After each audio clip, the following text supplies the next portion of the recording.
I begged my sister to choose her fiancé over me, but she ended their 9-year relationship to keep being my full-time carer, and now I feel like the burden that's ruining her life. I'm a disabled 21-year-old male. I live with my older sister who's 27. I've been a paraplegic since I was a kid as a result of an accident. Our remaining parent, our dad, is pretty old and sick. He's in an old folks home, and my sister takes me to see him occasionally. My sister is pretty much my full-time carer. She has her own job which she works to support both of us, and when she's not on her job, she's usually taking care of me. She's had a very serious boyfriend for 9 years. They've been in a relationship since she was 18. It's always been a very serious relationship as far as I can tell. He's a really good guy and he's always been nice to me. He also hasn't shied away from offering financial help once in a while. I know my sister has always dreamed of marriage. We talk about it so much, me and her, ever since we were kids. We would play weddings. She would always imagine the day she would get married, spend hours looking at bridal dresses. Even as an adult, he would fantasize about getting married and spend a lot of the time looking at bridal dresses, talking about her dream wedding, what kind of house she'd like to have. She had names picked out for the kids since she was a kid herself, and she's always stuck with those names. So yeah, she's always dreamed of getting married and having a family for a long time. Her current boyfriend has been with her for so long and has been so good to her, I figured he would always be the one to marry her. And I'd be happy for her. Finally she'd have someone to take care of her instead of her having to take care of me all the time. Well, that all came crumbling down. She returned home one day a complete mess, crying and pouring her eyes out all over the place. She told me they'd broken up. It was over. She was so sad. It was heartbreaking to see. It was like a dagger in my heart to see her crying and upset like that, and I felt so useless because all I could offer were meaningless words.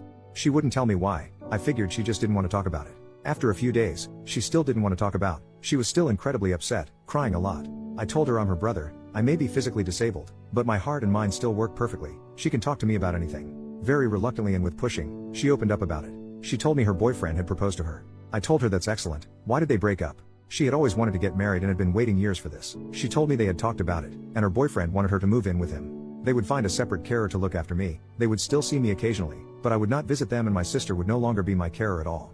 My sister told me she couldn't accept that, and that was the offer on the table as her boyfriend wanted it. She said she couldn't accept it. They couldn't reconcile their different wants, and they broke up. I told her she's crazy. She should have chosen her boyfriend. I know she loved him so much and he was crazy about her.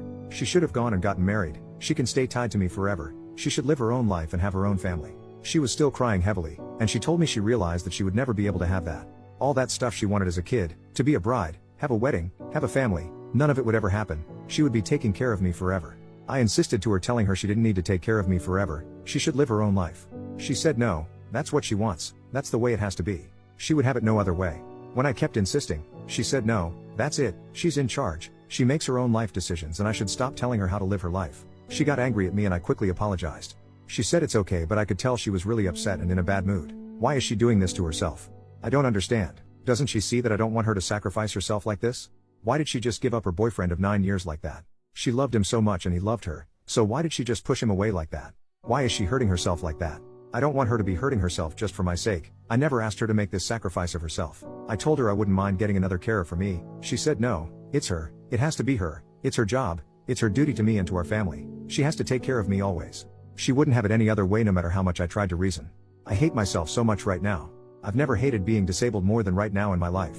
I feel like a baby or something, like a useless animal.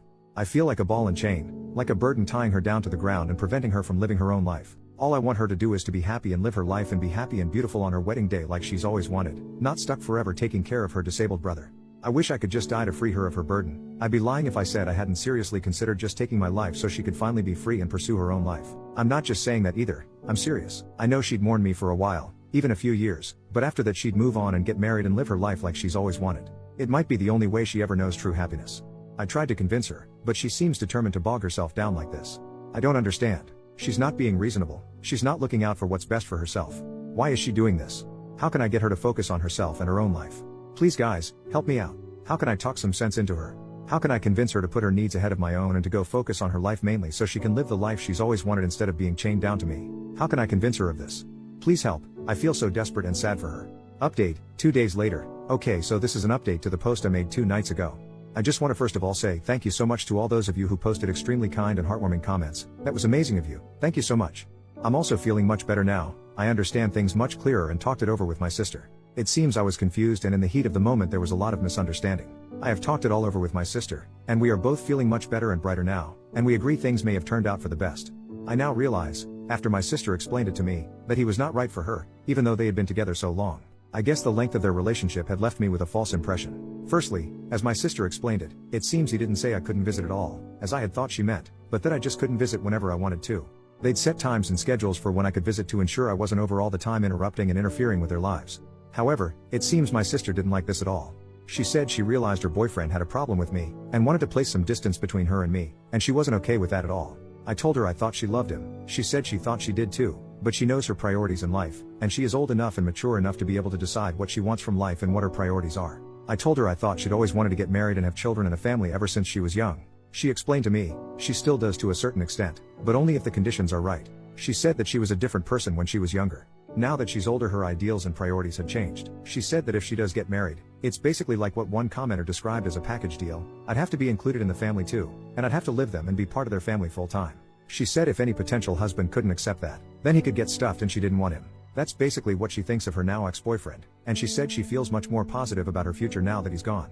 She said while she was with him, she was always feeling unsure about what the future held in relation to her and me, but now that she's made her firm decision, she knows she'll never let go of me. I asked her, what if this means that she'll never get married? What if it means that she never ends up finding a guy who's okay with all this and is willing to settle down with her with me in the fray? She said if that's the case, then so be it. As she explained it, she basically said I'm her family now, I exist and I'm the most important thing to her. She won't sacrifice me for a hypothetical husband and hypothetical children who don't yet exist but may one day. She said priority number one for her will always be me and taking care of me throughout my life and disability. She couldn't imagine living her life without it. I told her, but didn't she feel she was severely limiting herself by chaining herself to me? Didn't she feel she was severely restricting her opportunities in life and what she could become? She explained that her years with me and taking care of me had helped form part of her identity. Taking care of me now is part of her identity and character. It's one of the things she lives for. I found that amazing, but she said she could have it no other way. I provide to her just as much as she provides to me, she said, and perhaps even more. I told her she was exaggerating, but she insisted it was absolutely true. She explained how the mere fact of her looking after me, and her taking care of me, day in, day out, brings so much joy and happiness to her life, she doesn't know how she could ever live without it, and to her it's so much more important than the possibility of having a husband or children. I found it difficult to wrap my head around that. I joke that I really can't imagine that it's always that fun, especially when she's, say, wiping crap from my butt or something. She just laughed and explained how sometimes something that can superficially seem gross, disgusting or painful can still be beautiful and cherished when you look at the love involved. She used the example of a mother giving birth. After 9 months of sickness and swollen body, she has her body ripped open, there's blood everywhere, screaming and crying, and it's the most intense physical pain of her life. But at the end of it all, it's still beautiful because it's an act of love and she endures all that pain to bring to life someone whom she will love forever.